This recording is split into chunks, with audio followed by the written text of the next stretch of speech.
ಸ್ನೇಹಿತರೆ, ಒಂದು ಸಲ ಒಬ್ಬ ಗಾರೆ ಕೆಲಸದವನು ಒಂದು ಕೊಲೆ ಮಾಡಿಬಿಟ್ಟು ಪರಾರಿ ಆಗ್ತಾನೆ, ಅಂದರೆ ತಲೆ ಮರೆಸ್ಕೊತಾನೆ. ಆಗ ಕೇರಳದ ಪೊಲೀಸರು ಈ ಗಾರೆ ಕೆಲಸದವನನ್ನು ಹುಡ್ಕೋದಕ್ಕೆ ಶುರು ಮಾಡ್ತಾರೆ. ಈ ಕೇರಳದ ಪೊಲೀಸರು ಇವನನ್ನು ಯಾವ ಮಟ್ಟಕ್ಕೆ ಹುಡುಕ್ತಾರೆ ಅಂದರೆ, ಎಷ್ಟೋ ವರ್ಷಗಳು ಕಳೆದೋಗುತ್ತೆ, ಎಷ್ಟೋ ರಾಜ್ಯಗಳಲ್ಲಿ ಹುಡುಕ್ತಾರೆ. ಆದರೆ ಈ ಗಾರೆ ಕೆಲಸದವನು ಪೊಲೀಸರ ಕೈಗೆ ಸಿಗಲ್ಲ, ಅವನು ಚಾಕ್ಲೇಟ್ ಕೊಡ್ತಾ ಬರ್ತಾನೆ. ಸ್ನೇಹಿತರೆ, ಸುಮಾರು ಹೀಗೆ ಒಂದೊಂದಾಗಿ 17 ವರ್ಷ ಕಳೆದೋಗುತ್ತೆ. 17 ವರ್ಷದ ನಂತರ ಪೊಲೀಸರು ಈ ಕೊಲೆಗಾರನನ್ನು ಹಿಡ್ಕೊಂಡು ಬರ್ತಾರೆ. ಯಾವಾಗ ಪೊಲೀಸರು ಈ ಕೊಲೆಗಾರನನ್ನು ಹಿಡ್ಕೊಂಡು ಬರ್ತಾರೆ, ಈ ಕಥೆನೇ ಉಲ್ಟಾ ಆಗ್ಬಿಡುತ್ತೆ. ಸ್ನೇಹಿತರೆ, ಇವತ್ತು ನಾನು ಈ ಕಥೆನ ಯಾಕೆ ಹೇಳ್ತಾ ಇದ್ದೀನಿ ಅಂದರೆ, ಸ್ನೇಹಿತರೆ, ಸುಮಾರು ಲಕ್ಷಾಂತರ ಕಥೆಗಳಿರುತ್ತೆ. ಅದರಲ್ಲಿ ಒಂದು 10-15 ಕಥೆಗಳನ್ನ ಎತ್ತಿಟ್ಕೋತೀನಿ. ಅದರಲ್ಲಿ ನಿಮಗೆ ಕೇಳಿಸೋದಕ್ಕೆ ಯಾವುದು ಬೆಸ್ಟ್ ಇರುತ್ತೆ ಅಂತ ಒಂದನ್ನು ಸೆಲೆಕ್ಷನ್ ಮಾಡ್ತೀನಿ. ಅಂದರೆ ಇಷ್ಟು ಕಥೆಗಳಲ್ಲಿ ಇದೊಂದು ಕಥೆ ಬೆಸ್ಟ್ ಆಗಿತ್ತು ಅಂದರೆ ಈ ಕಥೆ ಯಾವ ಮಟ್ಟಕ್ಕೆ ಥ್ರಿಲ್ ಇರುತ್ತೆ ಅಂತ ನೀವೇ ಯೋಚನೆ ಮಾಡಿ ನೋಡಿ. ಸ್ನೇಹಿತರೆ, ಈ ಕಥೆ ತುಂಬ ಥ್ರಿಲ್ ಇರುತ್ತೆ, ತುಂಬ ಟ್ವಿಸ್ಟ್ ಇರುತ್ತೆ, ತುಂಬ ಸಸ್ಪೆನ್ಸ್ ಇರುತ್ತೆ. ಸ್ನೇಹಿತರೆ, ಈ ಕಥೆನ ಪೂರ್ತಿ ಕೇಳಿ, ಆಗ ನಿಮಗೆ ಅನಿಸುತ್ತೆ ಇದೊಂದು ರೋಚಕ ಕಥೆ ಅಂತ. ಒಂದು ರೋಚಕ ಕಥೆ ಕಾರ್ಯಕ್ರಮಕ್ಕೆ ಸ್ವಾಗತ. ಸ್ನೇಹಿತರೆ, ಕೇರಳದ ಪೋಲಾಡ್ ಜಿಲ್ಲೆಯಲ್ಲಿ ಒಂದು ಏರಿಯಾ ಇರುತ್ತೆ. ಆ ಏರಿಯಾದಲ್ಲಿ ಜನಾರ್ದನ್ ನಾಯರ್ ಅಂತ ಒಬ್ಬ ವ್ಯಕ್ತಿ ಇರ್ತಾರೆ. ಇವರ ಹೆಂಡತಿ ಹೆಸರು ರಮಾದೇವಿ ಅಂತ. ಇವರಿಬ್ಬರಿಗೆ ಮಕ್ಕಳಿರಲ್ಲ. ಈ ಜನಾರ್ದನ್ ನಾಯರ್ ಅವರು ಪೋಸ್ಟ್ ಆಫೀಸಲ್ಲಿ ಕೆಲಸ ಮಾಡ್ತಾ ಇರ್ತಾರೆ. 2006ರಲ್ಲಿ ಇವ್ರಿಗೆ ರಿಟೈರ್ಮೆಂಟ್ ಇರುತ್ತೆ. 2006 ಮೇ 26ಕ್ಕೆ ಇವರು ಕೆಲಸ ಮುಗಿಸ್ಕೊಂಡು ಮನೆಗೆ ವಾಪಸ್ ಬರ್ತಾರೆ. ಸಂಜೆ ಸುಮಾರು 5 ಗಂಟೆ ಆಗ್ತಾ ಬಂದಿರುತ್ತೆ. ಹೀಗೆ ಇವರು ಮನೆ ವಾಪಸ್ ಬರ್ತಾರೆ. ಇನ್ನೇನು ಮನೆ ಒಳಗಡೆ ಹೋಗಬೇಕು, ಆದರೆ ಬಾಗಿಲು ಲಾಕ್ ಆಗಿರುತ್ತೆ. ಆ ಬಾಗಿಲು ಹೊರಗಡೆಯಿಂದ ಲಾಕ್ ಆಗಿರಲ್ಲ. ಆ ಬಾಗಿಲು ಹೊರಗಡೆಯಿಂದ ಲಾಕ್ ಆಗಿರ್ತಾ ಇದ್ದರೆ ರಮಾದೇವಿ ಅವರು ಎಲ್ಲೋ ಹೋಗಿದ್ದಾರೆ ಅಂತ. ಆದರೆ ಆ ಬಾಗಿಲು ಒಳಗಡೆಯಿಂದ ಲಾಕ್ ಆಗಿರುತ್ತೆ. ಅದಕ್ಕಾಗಿ ನಾಯರ್ ಅವರು ಆ ಬಾಗಿಲ ಹತ್ರ ಬರ್ತಾರೆ. ಸುಮಾರು ಸಲ ಕೂಗ್ತಾರೆ, ಬಾಗಿಲನ್ನು ತಟ್ತಾರೆ. ಆದರೆ ಎಷ್ಟೇ ಮಾಡಿದ್ರೂ ಆ ಬಾಗಿಲು ಓಪನ್ ಆಗಲ್ಲ. ಈ ನಾಯರ್ ಅವ್ರು ಏನು ಅನ್ಕೋತಾರೆ, ಒಳಗಡೆ ರಮಾದೇವಿ ಅವರು ಸ್ನಾನ ಮಾಡ್ತಾ ಇರ್ಬೋದು ಅಂತ. ಈ ಥರ ಸುಮಾರು ಸಲ ಆಗಿರುತ್ತೆ. ಅದಕ್ಕಾಗಿ ನಾಯರ್ ಅವರು ಆ ಬಾಗಿಲಿನ ಪಕ್ಕದಲ್ಲಿ ಒಂದು ಜಾಲರಿ ಇರುತ್ತೆ. ಆ ಜಾಲರಿ ಒಳಗಡೆಯಿಂದ ಕೈ ಹಾಕ್ತಾರೆ. ಆ ಬಾಗಿಲನ್ನು ಚಿಲ್ಕ ಓಪನ್ ಮಾಡ್ತಾರೆ. ನಾಯರ್ ಮನೆ ಒಳಗಡೆ ಹೋಗ್ತಾರೆ. ಹೀಗೆ ಹೋಗಿ ಸುಮಾರು ಒಂದು 10 ಸೆಕೆಂಡ್ ಆಗಿರುತ್ತೆ. ನಾಯರ್ ಅರ್ಚಾಡ್ತಾ ಕಿರ್ಚಾಡ್ತಾ ಮನೆಯಿಂದ ಹೊರಗಡೆ ಓಡಿ ಬರ್ತಾರೆ. ಹೀಗೆ ನಾಯರ್ ಅರ್ಚಾಡ್ತಾ ಇರೋದನ್ನು ನೋಡಿ ಅಕ್ಕಪಕ್ಕದ ಜನ ಬರ್ತಾರೆ. ಏನಾಯಿತು ಅಂತ ಕೇಳ್ತಾರೆ. ಈ ಥರ ಒಳಗಡೆ ರಮಾದೇವಿಯವರ ಕೊಲೆ ಆಗಿದೆ, ಯಾರೋ ರಮಾದೇವಿಯನ್ನು ಕೊಲೆ ಮಾಡಿ ಹೊರಟೋಗಿದ್ದಾರೆ ಅಂತ ಹೇಳ್ತಾರೆ. ಆ ಅಕ್ಕಪಕ್ಕದ ಜನ ಮನೆ ಒಳಗಡೆ ಹೋಗಿ ನೋಡ್ತಾರೆ. ರಮಾದೇವಿಯವರನ್ನು ಯಾರೋ ಚಾಕುನಿಂದ ಚುಚ್ಚಿ ಕೊಲೆ ಮಾಡಿ ಹೋಗಿರ್ತಾರೆ. ಈಗ ಈ ವಿಷಯ ಪೊಲೀಸರಿಗೆ ಗೊತ್ತಾಗುತ್ತೆ. ಪೊಲೀಸರು ಘಟನಾ ಸ್ಥಳಕ್ಕೆ ಬರ್ತಾರೆ. ಹೀಗೆ ಬರುವಾಗ ಜೊತೆಯಲ್ಲಿ ಫಾರೆನ್ಸಿಕ್ನವರನ್ನು ಕರ್ಕೊಂಡು ಬಂದಿರ್ತಾರೆ. ಪೊಲೀಸರು ಬಂದು ಈ ಡೆಡ್ ಬಾಡಿಯನ್ನು ನೋಡಿದಾಗ ಈ ಹಗಲೊತ್ತಲ್ಲಿ ರಮಾದೇವಿಯರನ್ನು ಸುಮಾರು 50 ವರ್ಷದ ಈ ರಮಾದೇವಿಯರನ್ನು ಕೊಲೆ ಮಾಡಿ ಹೋಗಿರ್ತಾರೆ. ಹಾಗಾದರೆ ಈ ಮನೆಗೆ ಲೂಟಿ ಮಾಡೋದಕ್ಕೆ ಯಾರಾದರೂ ಬಂದಿರ್ಬೋದಾ ಅಂತ ನೋಡಿದ್ರೆ ಆ ಮನೆಯಲ್ಲಿ ಕಳ್ತನ ಕೂಡ ಆಗಿರಲ್ಲ. ಇದೇ ಥರ ಫಾರೆನ್ಸಿಕ್ನವರು ನೋಡ್ತಾ ಹೋದಾಗ ರಮಾದೇವಿಯವರು ಒಂದು ಉಂಗುರ ಹಾಕಿರ್ತಾರೆ. ಕೈಯಲ್ಲಿ ಬಳೆಗಳಿರುತ್ತೆ. ಆ ಉಂಗುರ ಮತ್ತು ಬಳೆಗಳಲ್ಲಿ ಒಂದು 5-6 ಕೂದಲುಗಳು ಅಂಟ್ಕೊಂಡಿರುತ್ತೆ. ಫಾರೆನ್ಸಿಕ್ನವರು ಆ 5-6 ಕೂದಲುಗಳನ್ನ ಎತ್ತಿಟ್ಕೋತಾರೆ. ಈಗ ಪೊಲೀಸರು ಈ ಡೆಡ್ ಬಾಡಿಯನ್ನು ಪೋಸ್ಟ್ ಮಾರ್ಟಮ್ ಕಳಿಸ್ತಾರೆ. ಇದಾದ ನಂತರ ಪೊಲೀಸರು ಈ ಕೊಲೆಯನ್ನು ಫಸ್ಟ್ ನೋಡಿದವ್ರು ಯಾರು ಅಂತ ನೋಡ್ತಾ ಹೋದಾಗ ನಾಯರ್ ಅವರು ಬಾಗಿಲನ್ನು ತೆಗೆದು ಒಳಗಡೆ ಬಂದಿರ್ತಾರೆ. ಆಗ ರಮಾದೇವಿಯವರ ಕೊಲೆ ಆಗಿರುತ್ತೆ. ಹಾಗಾದರೆ ನಾಯರ್ ಅವರು ಈ ಕೊಲೆಯನ್ನು ಮೊದಲನೇ ಸಲ ನೋಡಿರ್ತಾರೆ. ಪೊಲೀಸರು ನಾಯರ್ ಅವರ ಹೇಳಿಕೆಗಳನ್ನ ತಗೋತಾರೆ. ನಾಯರ್ ಅವರು ಅವತ್ತು ಏನೇನು ನಡೀತು ಅಂತ ಪೊಲೀಸರ ಮುಂದೆ ಹೇಳ್ಕೊತಾರೆ. ಅದೇ ಅವರು ಡ್ಯೂಟಿಯಿಂದ ವಾಪಸ್ ಬಂದಿದ್ದು, ಬಾಗಿಲು ಒಳಗಡೆಯಿಂದ ಲಾಕ್ ಆಗಿದ್ದು, ಇವರು ಜಾಲರಿಯಿಂದ ಕೈ ಹಾಕಿ ಚಿಲ್ಕ ಓಪನ್ ಮಾಡಿದ್ದು, ಒಳಗಡೆ ಹೋಗಿ ನೋಡಿದಾಗ ರಮಾದೇವಿ ಅವರ ಕೊಲೆ ಆಗಿರುವಂಥದ್ದು, ಇದನ್ನೆಲ್ಲ ಪೊಲೀಸರ ಮುಂದೆ ಹೇಳ್ಕೊತಾರೆ.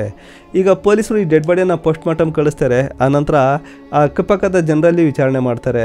ಈ ಮನೆಗೆ ಯಾರಾದರೂ ಅನುಮಾನಾಸ್ಪದವಾಗಿ ಬಂದ್ರಾ ಹೋದ್ರಾ ಅಂತ.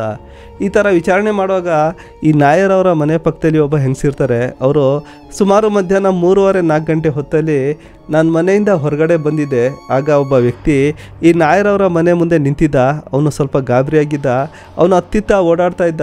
ನಾನು ಕಾರಣ ಕೇಳೋದಕ್ಕಂತ ಮುಂದೆ ಹೋದೆ. ಆದರೆ ಆ ವ್ಯಕ್ತಿನ ನಾನು ನೋಡಿ ಅಲ್ಲಿಂದ ಹೊರಟೋದ. ಆ ವ್ಯಕ್ತಿ ನನಗೆ ಚೆನ್ನಾಗಿ ಗೊತ್ತು ಅಂತ ಹೇಳ್ತಾರೆ. ಈಗ ಪೊಲೀಸರು ಕೇಳ್ತಾರೆ ಆ ವ್ಯಕ್ತಿ ಯಾರು ಅಂತ. ಇದೇ ಸ್ವಲ್ಪ ದೂರದಲ್ಲಿ ಒಂದು ಬಿಲ್ಡಿಂಗ್ ಕಟ್ತಾ ಇದ್ದಾರೆ. ಆ ವ್ಯಕ್ತಿ ಅಲ್ಲಿ ಕೆಲಸ ಮಾಡ್ತಾ ಇದ್ದಾನೆ, ನಾನು ಮೊದಲು ಒಂದು ಸಲ ನೋಡಿದೆ ಅಂತ ಹೇಳ್ತಾರೆ. ಸರಿ ಅಂತ ಪೊಲೀಸರು ಆ ಮಹಿಳೆ ಹೇಳಿದಂಥ ಆ ಬಿಲ್ಡಿಂಗ್ನ ಕನ್ಸ್ಟ್ರಕ್ಷನ್ ನಡೀತಾ ಇರುವಂತಹ ಜಾಗಕ್ಕೆ ಬರ್ತಾರೆ. ಆ ವ್ಯಕ್ತಿಯ ಬಗ್ಗೆ ಕೇಳ್ತಾರೆ. ಆದರೆ ಆ ವ್ಯಕ್ತಿ ಅಲ್ಲಿಂದ ಓಡೋಗಿರ್ತಾನೆ. ಆ ಬಾಕಿ ಉಳಿದಂತಹ ಕೆಲಸಗಾರರ ಹತ್ರ ಕೇಳ್ತಾರೆ, ಆ ವ್ಯಕ್ತಿ ಹೆಸರೇನೋ, ಅವ್ನು ಎಲ್ಲಿ ಹೋದ ಅಂತ ಕೇಳ್ತಾರೆ. ಆದರೆ ಅವನು ಬೆಳಿಗ್ಗೆಯಿಂದ ಕೆಲಸಕ್ಕೆ ಬಂದಿಲ್ಲ, ಅವನ ಹೆಸರು ಚುಟ್ಲಾಮುತ್ತು ಅಂತ ಹೇಳ್ತಾರೆ. ಈಗ ಪೊಲೀಸರು ಈ ಚುಟ್ಲಾಮುತ್ತುನ ಆ ಏರಿಯಾದಲ್ಲೆಲ್ಲ ಹುಡ್ಕಾಡ್ತಾರೆ. ಆದರೆ ಎಲ್ಲೇ ಹುಡ್ಕಿದ್ರು ಆ ಚುಟ್ಲಾಮುತ್ತು ನೋಡೋದಕ್ಕೆ ಸಿಗಲ್ಲ. ಈಗ ಪೊಲೀಸರು ಆ ಚುಟ್ಲಾಮುತ್ತುನ ಮನೆಯಲ್ಲಿ ಅಂತ ಕೇಳ್ತಾರೆ. ಅವ್ನು ನೋಡೋಗಿ ಮನೆಯಲ್ಲಿ ಹೊಸ್ಕೊಂಡಿರ್ಬೋದು ಅಂತ. ಆ ಬಿಲ್ಡಿಂಗ್ನಿಂದ ಸುಮಾರು 300-400 ಮೀಟ್ರ್ ದೂರದಲ್ಲಿ ಒಂದು ಸಣ್ಣ ಮನೆ ಇರುತ್ತೆ. ಆ ಮನೆ ಚುಟ್ಲಾಮುತ್ತದು ಅಂತ ಗೊತ್ತಾಗುತ್ತೆ. ಆ ಮನೆಗೆ ಹೋಗ್ತಾರೆ. ಚುಟ್ಲಾಮುತ್ತು ಹೆಂಡತಿ ಇರ್ತಾಳೆ. ಅವಳನ್ನ ಹೊರಗಡೆ ಕರೀತಾರೆ. ಚುಟ್ಲಾಮುತ್ತು ಎಲ್ಲಿ ಅಂತ ಕೇಳ್ತಾರೆ. ಆಗ ಆ ಮಹಿಳೆ ಹೇಳ್ತಾಳೆ, ಸರ್, ನನಗೆ ನನ್ನ ಗಂಡನ ಬಗ್ಗೆ ಏನೂ ಗೊತ್ತಿಲ್ಲ. ಯಾಕೆಂದರೆ ನಾನು ಅವನಿಗೆ ಬಿಟ್ಟು ಸುಮಾರು ತಿಂಗಳಾಯಿತು. ಅವನು ನನಗೆ ಮದುವೆಯಾಗಿದ್ದ ಅಷ್ಟೇ, ಕೆಲಸಕ್ಕೆ ಹೋಗ್ತಾ ಇದ್ದ. ಆದರೆ ಮನೆಗೆ ₹1 ತಂದು ಕೊಡ್ತಾ ಇರಲಿಲ್ಲ. ನಾನೇ ಹೊರಗಡೆ ಕೆಲಸಕ್ಕೆ ಹೋಗ್ತಾ ಇದ್ದೆ. ಇವನು ಕುಡ್ಕೊಂಡು ಬಂದು ಗಲಾಟೆ ಮಾಡ್ತಾ ಇದ್ದ. ಅದಕ್ಕಾಗಿ ನಾನು ಅವನಿಗೆ ಬಿಟ್ಬಿಟ್ಟೆ. ನನ್ನ ಗಂಡನ ಬಗ್ಗೆ ನನಗೇನೂ ಗೊತ್ತಿಲ್ಲ ಅಂತ ಹೇಳ್ತಾಳೆ. ಪೊಲೀಸರು ಇವಳು ಹೇಳ್ತಾ ಇರೋದು ನಿಜಾನ ಅಂತ ತನಿಖೆ ಮಾಡಿ ನೋಡ್ತಾರೆ. ಆಕೆ ಹೇಳಿದ್ದು ನಿಜವಾಗಿರುತ್ತೆ. ಅವಳು ಗಂಡನನ್ನು ಬಿಟ್ಟು ಸುಮಾರು ತಿಂಗಳಾಗಿರುತ್ತೆ. ಈಗ ಪೊಲೀಸರು ಈ ಚುಟ್ಲಾಮುತ್ತುನ ಇಡೀ ಜಿಲ್ಲೆಯಲ್ಲೆಲ್ಲ ಹುಡುಕ್ತಾರೆ. ಆದರೆ ಅವ್ನು ಎಲ್ಲಿ ಹೋದ ಅಂತ ಗೊತ್ತಾಗ್ತಾ ಇರಲ್ಲ. ಈಗ ಪೊಲೀಸರು ಇವನ ಸ್ಕೆಚ್ಚನ್ನು ತಯಾರು ಮಾಡ್ತಾರೆ. ಸ್ಕೆಚ್ಚನ್ನು ತಯಾರು ಮಾಡಿ ಅಕ್ಕಪಕ್ಕದ ಜಿಲ್ಲೆಗಳಿಗೆ ಕಳಿಸ್ತಾರೆ. ಆದರೆ ಎಲ್ಲಿಂದ ಕೂಡ ಈ ಚುಟ್ಲಾಮುತ್ತುನ ನೋಡಿದಂಥ ಒಂದು ಮಾಹಿತಿ ಬರಲ್ಲ. ಈಗ ಪೊಲೀಸರು ಈ ಚುಟ್ಲಾಮುತ್ತುನ ಹುಡುಕ್ತಾ ಇರ್ತಾರೆ. ಅದೇ ಇನ್ನೊಂದು ಕಡೆ ಈ ನಾಯರ್ ಅವರ ಮನೆ ಅಕ್ಕಪಕ್ಕದ ಜನ ತುಂಬ ಹೆದರಿರ್ತಾರೆ. ಯಾಕೆಂದರೆ ಹಾಡು ಹಗಲಲ್ಲಿ ಬಂದು ಈ ರಮಾದೇವಿಯರನ್ನ ಒಬ್ಬ ವ್ಯಕ್ತಿ ಕೊಲೆ ಮಾಡಿ ಹೋಗಿದ್ದಾನೆ ಅಂದರೆ ನಮ್ಮ ಏರಿಯಾ ಅಷ್ಟೊಂದು ಸೇಫ್ ಆಗಿಲ್ಲ ಅಂತ. ಅದರಲ್ಲೂ ಹೆಂಗಸರು ಹೆಚ್ಚಾಗಿ ಹೆದರಿರ್ತಾರೆ. ಯಾಕೆಂದರೆ ಗಂಡಸರು ಕೆಲಸಕ್ಕೆ ಹೋಗಿರ್ತಾರೆ, ಹೆಂಗಸರು ಮಾತ್ರ ಮನೇಲಿರ್ತಾರೆ. ಇಂಥ ಟೈಮಲ್ಲಿ ಯಾರೋ ಒಬ್ಬ ನುಗ್ಗಿ ಕೊಲೆ ಮಾಡಿ ಹೋಗ್ತಾನೆ ಅಂದರೆ ಎಂಥವ್ರು ಭಯ ಬೀಳುವಂಥ ವಿಷಯ. ಈಗ ಪೊಲೀಸರು ಈ ಚುಟ್ಲಾಮುತ್ತುನ ಇಡೀ ಕೇರಳದಲ್ಲೆಲ್ಲ ಜಾಲಾಡ್ಬಿಡ್ತಾರೆ. ಆದರೆ ಚುಟ್ಲಾಮುತ್ತು ಪತ್ತೆ ಇಲ್ಲ. ಇಲ್ಲಿ ಇನ್ನೊಂದು ವಿಶೇಷ ಏನಂದರೆ, ಈ ಮುತ್ತು ಫೋನ್ ಯೂಸ್ ಮಾಡ್ತಾರಲ್ಲ, ಇವನು ಫೋನ್ ಯೂಸ್ ಮಾಡ್ತಾಯಿದ್ರೆ ಇವನ ನಂಬರನ್ನು ಟ್ರೇಸ್ ಮಾಡ್ಬೋದಿತ್ತು, ಆರಾಮಾಗಿ ಹಿಡಿಬೋದಿತ್ತು. ಆದರೆ ಇವನು ಎಲ್ಲಿ ಹೋದ ಏನಾದ ಅಂತಲೇ ಗೊತ್ತಾಗ್ತಾ ಇರಲ್ಲ. ಅಲ್ಲಿ ಗಾರೆ ಕೆಲಸ ಮಾಡೋವಂಥವ್ರು ಹೇಳ್ತಾರೆ, ಅವನು ನೋಡೋದಕ್ಕೆ ಬಿಹಾರಿ ಥರ ಕಾಣ್ತಾ ಇದ್ದ ಅಂತ. ಅದಕ್ಕೆ ಕೇರಳದ ಪೊಲೀಸರು ಒಂದು ಟೀಮ್ ಮಾಡ್ಕೋತಾರೆ. ಇಡೀ ಬಿಹಾರನ್ನೆಲ್ಲ ಕೇಳ್ಕೊಂಡು ಬರ್ತಾರೆ. ಆದರೆ ಅವನು ಅಲ್ಲೂ ಸಿಗಲ್ಲ. ಇದೇ ಇನ್ನೊಂದು ಕಡೆ ಈ ನಾಯರ್ ಅವರ ಮನೆ ಅಕ್ಕಪಕ್ಕದ ಜನ ಸೇರಿ DC ಆಫೀಸ್ಗೆ ಹೋಗಿ ಪೊಲೀಸರ ಮೇಲೆ ಕಂಪ್ಲೇಂಟ್ ಕೊಟ್ಬಿಡ್ತಾರೆ, ಇವರು ಸರಿಯಾಗಿ ತನಿಖೆ ನಡೆಸ್ತಾ ಇಲ್ಲ ಅಂತ. ಸ್ನೇಹಿತರೆ, ಈಗ ನೀವು ತಾನೇ ಕೇಳಿದ್ದೀರಿ, ಜನ ಎಲ್ಲೆಲ್ಲಿ ಹೇಳಿದ್ರು ಪೊಲೀಸರು ಟೀಮ್ ಮಾಡ್ಕೊಂಡು ಹೋಗಿ ಅಲ್ಲಿ ಹುಡುಕ್ಬಿಟ್ಟು ಬರ್ತಾರೆ. ಆದರೆ ಚುಟ್ಲಾಮುತ್ತು ಕೈಗೆ ಸಿಗ್ತಾ ಇಲ್ಲ. ಪೊಲೀಸರು ಏನು ತಾನೇ ಮಾಡೋದಕ್ಕೆ ಸಾಧ್ಯ? ಪೊಲೀಸರು ಇಲ್ಲಿ ಇನ್ನೊಂದು ಯೋಚನೆ ಮಾಡಿ ನೋಡ್ತಾರೆ. ಚುಟ್ಲಾಮುತ್ತು ಅಂದರೆ ಈ ಮುತ್ತು ಅಂತ ಅಲ್ಲಿ ಒಂದು ಹೆಸರಿರುತ್ತೆ. ಸಾಮಾನ್ಯವಾಗಿ ಮುತ್ತು ಅಂದರೆ ತಮಿಳ್ನಾಡು ಕಡೆ ಹೆಚ್ಚಾಗಿ ಯೂಸ್ ಮಾಡ್ತಾರೆ. ಹಾಗಾದರೆ ಇವನು ತಮಿಳ್ನಾಡಿನವನು ಇರ್ಬೋದು ಅಂತ ತಮಿಳ್ನಾಡಿಗೂ ಕೂಡ ಒಂದು ಟೀಮ್ ಹೋಗುತ್ತೆ. ಅಲ್ಲೂ ಕೂಡ ಹುಡುಕಾಡ್ತಾರೆ. ಆದರೆ ಮುತ್ತು ಅಲ್ಲೂ ಕೂಡ ಇಲ್ಲ. ಈಗ ಇಲ್ಲಿ ಪೊಲೀಸರು ತಮ್ಮ ಕೈಯಲ್ಲಾದಷ್ಟು ಎಲ್ಲ ಪ್ರಯತ್ನಗಳನ್ನ ಮಾಡಿ ನೋಡ್ಬಿಡ್ತಾರೆ. ಆದರೆ ಈ ಮುತ್ತುವನ್ನು ಹಿಡಿಯೋಕ್ಕಾಗ್ತಾ ಇರಲ್ಲ. ಇದೇ ಇನ್ನೊಂದು ಕಡೆ ಈ ನಾಯರ್ ಅವರ ಮನೆ ಇದ್ದಂಥ ಏರಿಯಾದವರು ಪ್ರತಿಭಟನೆಗಳನ್ನ ಮಾಡ್ತಾ ಇರ್ತಾರೆ. ಸ್ನೇಹಿತರೆ, ಇಲ್ಲಿ ಒಬ್ಬ ಸಾಮಾನ್ಯ 50 ವರ್ಷದ ಮಹಿಳೆ ಸತ್ತಿದ್ರೆ ಜನ ಯಾಕೆ ಪ್ರತಿಭಟನೆಗಳನ್ನ ಮಾಡ್ತಾ ಇದ್ದಾರೆ, ಪೊಲೀಸರು ಯಾಕೆ ಇಷ್ಟೊಂದು ಟೆನ್ಷನ್ ತಗೊಂಡು ಆ ಕೊಲೆಗಾರನನ್ನು ಹುಡುಕ್ತಾ ಇದ್ದಾರೆ ಅಂತ ನೋಡ್ತಾ ಹೋಗೋದಾದರೆ, ಸ್ನೇಹಿತರೆ, ಕೇರಳ ರಾಜ್ಯ ಇಡೀ ನಮ್ಮ ದೇಶದಲ್ಲಿ ತುಂಬ ಡಿಫ್ರೆಂಟ್ ಆದಂಥ ರಾಜ್ಯ. ಇಲ್ಲಿ ತುಂಬ ರೂಲ್ಸು ರೆಗ್ಯುಲೇಷನ್ಗಳಿರುತ್ತೆ. ಇಲ್ಲಿನ ಗೌರ್ಮೆಂಟು ಅಷ್ಟೇ ಸ್ಟ್ರಿಕ್ಟ್ ಆಗಿರುತ್ತೆ, ಅಲ್ಲಿನ ಜನ ಕೂಡ ಅಷ್ಟೇ ಸ್ಟ್ರಿಕ್ಟ್ ಆಗಿರ್ತಾರೆ. ಇಲ್ಲಿ ಚಿಕ್ಕ ಚಿಕ್ಕ ರೂಲ್ಸ್ಗಳನ್ನೂ ಕೂಡ ತುಂಬ ಸ್ಟ್ರಿಕ್ಟಾಗಿ ಫಾಲೋ ಮಾಡ್ತಾರೆ. ಸ್ನೇಹಿತರೆ, ಉದಾಹರಣೆಗೆ ಹೇಳೋದಾದರೆ, ನೀವು ಇಲ್ಲಿ ಕೇರಳ ರಾಜ್ಯದಲ್ಲಿ ಹೇಗೆ ಬೇಕೋ ಹಾಗೆ ಕುಡ್ಕೊಂಡು ರಸ್ತೆಯಲ್ಲಿ ತೂರಾಡ್ಕೊಂಡು ಹೋಗೋ ಆಗಿಲ್ಲ. ಯಾಕೆಂದರೆ ಅಲ್ಲಿ ಪ್ರತಿಯೊಬ್ಬರಿಗೂ ಒಂದು ಆಲ್ಕೋಹಾಲ್ ಲಿಮಿಟ್ ಇರುತ್ತೆ. ಅವ್ರಿಗೆ ಅಷ್ಟನ್ನು ಮಾತ್ರ ಕೊಡ್ತಾರೆ. ಆ ಆಲ್ಕೋಹಾಲನ್ನು ಮನೆಗೆ ತೊಗೊಂಡು ಹೋಗಬೇಕು, ಅಲ್ಲಿ ಕೂತ್ಕೊಂಡು ಕುಡಿಬೇಕು, ಬೇರೆ ಇನ್ನೊಬ್ರಿಗೆ ತೊಂದರೆ ಕೊಡೋ ಆಗಿಲ್ಲ. ಇಲ್ಲಿ ಥರ ನೀವು ಅಲ್ಲಿ ಆಲ್ಕೋಹಾಲ್ ಕುಡಿದ್ಬಿಟ್ಟು ರಸ್ತೆಯಲ್ಲಿ ತೂರಾಡೋದು, ಬೇರೆ ಇನ್ನೊಬ್ರಿಗೆ ತೊಂದರೆ ಕೊಡೋದು, ಈ ಥರ ಎಲ್ಲ ಮಾಡಿದ್ರೆ ಪೊಲೀಸರು ಬರ್ತಾರೆ, ಅವರನ್ನು ಎತ್ಕೊಂಡು ಜೈಲಿಗೆ ಹೋಗ್ತಾರೆ. ಒಂದು ದಿನ ಸ್ಟೇಷನಲ್ಲಿ ಇಟ್ಕೊಂಡು ಮಾರನೇ ದಿನ ದಂಡ ಕಟ್ಟಿಸ್ಕೊಂಡು ಅವರನ್ನು ಹೊರಗಡೆ ಬಿಡ್ತಾರೆ. ಇಷ್ಟು ಬೇಡ, ಇನ್ನೊಂದು ಉದಾಹರಣೆ ಕೊಡ್ತೀನಿ. ಸ್ನೇಹಿತರೆ, ನಮ್ಮ ಕಡೆ ನೀವು ಹೇಗೆ ಬೇಕೋ ಹಾಗೆ ಸಿಗರೇಟ್ ಬೀಡಿಗಳನ್ನ ಎಲ್ಲಿ ಬೇಕಾದ್ರೂ ನಿಂತ್ಕೊಂಡು ಸೇದ್ಬೋದು. ಆದರೆ ಕೇರಳದಲ್ಲಿ ಹೀಗಿರಲ್ಲ. ನೀವು ಅಲ್ಲಿ ಪಬ್ಲಿಕ್ ಪ್ಲೇಸಲ್ಲಿ ಬೀಡಿ ಸಿಗರೇಟ್ ಸೇದೋ ಹಾಗಿಲ್ಲ. ನೀವು ಬೀಡಿ ಸಿಗರೇಟ್ ಸೇದಬೇಕಂದ್ರೆ ಅದಕ್ಕೆ ಅಂತ ಒಂದು ಪರ್ಟಿಕ್ಯುಲರ್ ಜಾಗ ಇರುತ್ತೆ, ಅಂಗಡಿಗಳಿರುತ್ತೆ. ಆ ಅಂಗಡಿಗಳ ಒಳಗಡೆ ಮಾತ್ರ ಬೀಡಿ ಸಿಗರೇಟ್ ಸೇದಬೇಕು. ನೀವು ಪಬ್ಲಿಕ್ ಪ್ಲೇಸಲ್ಲಿ ಬೀಡಿ ಸಿಗರೇಟ್ ಸೇದೋದು ಏನಾದ್ರು ಪೊಲೀಸರು ನೋಡ್ಬಿಟ್ರೆ ನಿಮಗೆ ಸ್ಪಾಟಲ್ಲೇ ಫೈನ್ ಹಾಕ್ತಾರೆ. ಸ್ನೇಹಿತರೆ, ಇಂಥ ರೂಲ್ಸ್ಗಳು ಕೇವಲ ಸಿಟಿಯಲ್ಲಿ ಮಾತ್ರ ನೋಡೋದಕ್ಕೆ ಸಿಗಲ್ಲ. ಪ್ರತಿಯೊಂದು ಹಳ್ಳಿಯಲ್ಲೂ ಕೂಡ ಈ ರೂಲ್ಸ್ಗಳನ್ನ ಕಟ್ಟುನಿಟ್ಟಾಗಿ ಫಾಲೋ ಮಾಡ್ತಾರೆ. ಸ್ನೇಹಿತರೆ, ಇಲ್ಲಿನ ಜನ ತಮ್ಮ ಜೊತೆ ಏನಾದರೂ ಅನ್ಯಾಯ ಆಗ್ತಾ ಇದೆ ಅಂತ ಕಂಡು ಬಂದರೆ ಅವರೆಲ್ಲ ಒಂದಾಗ್ತಾರೆ, ಪ್ರತಿಭಟನೆಗಳನ್ನ ಮಾಡ್ತಾರೆ. ಅಲ್ಲಿನ ಸರ್ಕಾರ ಕೂಡ ಆ ಜನರಿಗೆ ತಕ್ಕನಾಗಿ ರೆಸ್ಪಾನ್ಸ್ ಮಾಡುತ್ತೆ. ಇದೇ ಥರ ಇಲ್ಲಿ ಒಂದು 50 ವರ್ಷದ ಮಹಿಳೆ ಕೊಲೆ ಆಗಿರುತ್ತೆ, ಆದರೆ ಕೊಲೆಗಾರನ ಹಿಡಿತಾ ಇಲ್ಲ. ಜನ ಇಲ್ಲಿ ತಿರುಗಿ ಬಿದ್ದಿರ್ತಾರೆ. ಇದ್ರ ನಡುವೆ ಪೊಲೀಸರಿಗೆ ಒಂದು ಇನ್ಫಾರ್ಮೇಷನ್ ಸಿಗುತ್ತೆ. ಈ ಚುಟ್ಲಾ ಮತ್ತು ವಿಶಾಖಪಟ್ಟಣ ಅಂದರೆ ವೈಜಾಗಲ್ಲಿದ್ದಾನೆ ಅಂತ ಒಂದು ಇನ್ಫಾರ್ಮೇಷನ್ ಸಿಗುತ್ತೆ. ಪೊಲೀಸರು ಒಂದು ಟೀಮ್ ಮಾಡಿಕೊಂಡು ವೈಜಾಗ್ ಹೋಗ್ತಾರೆ. ಆದ ನಂತರ ಪೊಲೀಸರಿಗೆ ಗೊತ್ತಾಗುತ್ತೆ ಅದೊಂದು ರಾಂಗ್ ಇನ್ಫಾರ್ಮೇಷನ್ ಅಂತ. ಈಗ ಇದೇ ಥರ ಕಳೀತಾ ಸುಮಾರು 4 ವರ್ಷ ಕಳೆದೋಗುತ್ತೆ. ಈ 4 ವರ್ಷದ ನಂತರ ನಾನು ನಿಮಗೆ ಮೊದಲೊಂದು ಮಾತು ಹೇಳಿದ್ದೆ, ಈ ರಮಾದೇವಿ ಅವರು ಒಂದು ಉಂಗುರ ಹಾಕಿದ್ರು, ಒಂದು ಬಳೆ ಹಾಕಿದ್ರು, ಅದರಲ್ಲಿ ಕೆಲವೊಂದು ಕೂದಲುಗಳು ಸಿಕ್ಕಿತ್ತು ಅಂತ. ಆ ಕೂದಲುಗಳನ್ನ DNA ಟೆಸ್ಟ್ಗೆ ಕಳಿಸಿರ್ತಾರೆ, ಅದರ ರಿಸಲ್ಟ್ ಬಂದಿರುತ್ತೆ. ಆದರೆ ಆ ರಿಸಲ್ಟನ್ನು ಮ್ಯಾಚ್ ಮಾಡಿ ನೋಡೋದಕ್ಕೆ ಚುಟ್ಲಾ ಮುತ್ತು ಕೈಗೆ ಸಿಗ್ತಾ ಇರಲ್ಲ. ಪೊಲೀಸರು ಆ ರಿಸಲ್ಟನ್ನು ಹಾಗೆ ಇಟ್ಟಿರ್ತಾರೆ. ಆ ಮುತ್ತು ಸಿಕ್ಕಿದ ನಂತರ ಅವನ DNA ಮ್ಯಾಚ್ ಮಾಡಿ ನೋಡೋಣ ಅಂತ. ಈಗ ಈ 4 ವರ್ಷದಲ್ಲಿ ಕೇರಳ ಪೊಲೀಸರು ಯಾವಾಗ ಮುತ್ತುನನ್ನು ಅರೆಸ್ಟ್ ಮಾಡಲ್ಲ, ನಾಯರ್ ಅವರು ಹೈಕೋರ್ಟ್ಗೆ ಹೋಗ್ತಾರೆ, ಅಲ್ಲಿ ಒಂದು ಅಪೀಲ್ ಮಾಡ್ತಾರೆ, ಈ ಕೇಸನ್ನು CBIಗೆ ವಹಿಸ್ಕೊಡಿ ಅಂತ. ಹೈಕೋರ್ಟ್ ಕೂಡ ಸರಿ ಅಂತ ಒಪ್ಕೊಳ್ಳುತ್ತೆ, ಆ ಕೇಸನ್ನು CBIಗೆ ವಹಿಸಿಕೊಡುತ್ತೆ. CBIನವರು ಕೂಡ ನಾನಾ ಥರ ಪ್ರಯತ್ನ ಮಾಡಿ ನೋಡ್ತಾರೆ, ಆದರೆ ಈ ಮುತ್ತುನನ್ನು ಹಿಡಿಯೋಕ್ಕಾಗ್ತಾ ಇರಲ್ಲ. ಈಗ ಇದೇ ಥರ ಒಂದೊಂದಾಗಿ ವರ್ಷಗಳು ಉರುಳ್ತಾ ಇರುತ್ತೆ. ಇದೇ ಥರ ಇಲ್ಲಿ ವರ್ಷಗಳು ಉರುಳ್ತಾ ಇದ್ರೆ ಆ ಸ್ಟೇಷನ್ನಲ್ಲಿದ್ದಂಥ ಇನ್ಸ್ಪೆಕ್ಟರ್ಗಳು ಕೂಡ ಚೇಂಜ್ ಆಗ್ತಾ ಇರ್ತಾರೆ. ಯಾವುದೇ ಹೊಸ ಇನ್ಸ್ಪೆಕ್ಟರ್ ಆ ಸ್ಟೇಷನ್ಗೆ ಬಂದರೆ ನಾಯರ್ ಅವರು ಆ ಸ್ಟೇಷನ್ಗೆ ಹೋಗ್ತಾರೆ, ನಮ್ಮ ಕೇಸ್ ಬಗ್ಗೆ ತನಿಖೆ ಮಾಡಿ ಅಂತ ಫೋರ್ಸ್ ಮಾಡ್ತಾ ಇರ್ತಾರೆ. ಹಾಗೆ ಬಂದಂಥ ಹೊಸ ಇನ್ಸ್ಪೆಕ್ಟರ್ ಆ ಫೈಲನ್ನು ಎತ್ಕೊಂಡು ಸ್ವಲ್ಪ ದಿನ ಟ್ರೈ ಮಾಡ್ತಾರೆ, ಇದನ್ನು ಏನೂ ಮಾಡೋಕ್ಕಾಗಲ್ಲ ಅಂತ ಆ ಫೈಲನ್ನು ಹಾಗೆ ಬಿಟ್ಬಿಡ್ತಾ ಇರ್ತಾರೆ. ಇದೇ ಥರ ಸುಮಾರು ಇನ್ಸ್ಪೆಕ್ಟರ್ಗಳು ಚೇಂಜ್ ಆಗ್ತಾರೆ. ಇಲ್ಲಿ ಇನ್ನೊಂದು ಕಡೆ ಈ ಕೊಲೆಯಾಗಿ ಸುಮಾರು 17 ವರ್ಷ ಕಳೆದೋಗಿರುತ್ತೆ. ಈ 17 ವರ್ಷದ ನಂತರ ಆ ಸ್ಟೇಷನ್ಗೆ ಸುನೀಲ್ ರಾಜ್ ಅಂತ ಒಬ್ಬ ಹೊಸ ಇನ್ಸ್ಪೆಕ್ಟರ್ ಬರ್ತಾರೆ. ಹೀಗೆ ಹೊಸ ಇನ್ಸ್ಪೆಕ್ಟರ್ ಬಂದಿದ್ದಾರೆ ಅಂತ ಗೊತ್ತಾಗಿ ನಾಯರ್ ಅವರು ಆ ಸ್ಟೇಷನ್ ಬರ್ತಾರೆ.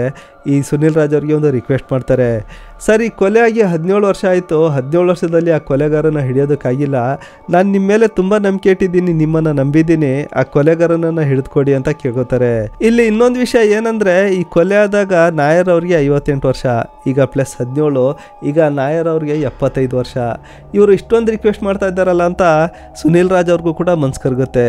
ಈಗ ಸುನೀಲ್ ರಾಜ್ ಅವರು ಆ ಕೇಸ್ನ ಫೈಲನ್ನು ತರಿಸ್ಕೋತಾರೆ, ಒಂದು ಕಡೆಯಿಂದ ಸ್ಟಡಿ ಮಾಡ್ತಾರೆ. ಹೀಗೆ ಸುನೀಲ್ ರಾಜ್ ಅವರು ಈ ಫೈಲನ್ನು ರೀಡ್ ಮಾಡುವಾಗ ಅವ್ರಿಗೆ ಇದರಲ್ಲಿ ಕೆಲವೊಂದು ಲೂಪ್ ಹೋಲ್ಗಳು ಕಾಣಿಸುತ್ತೆ.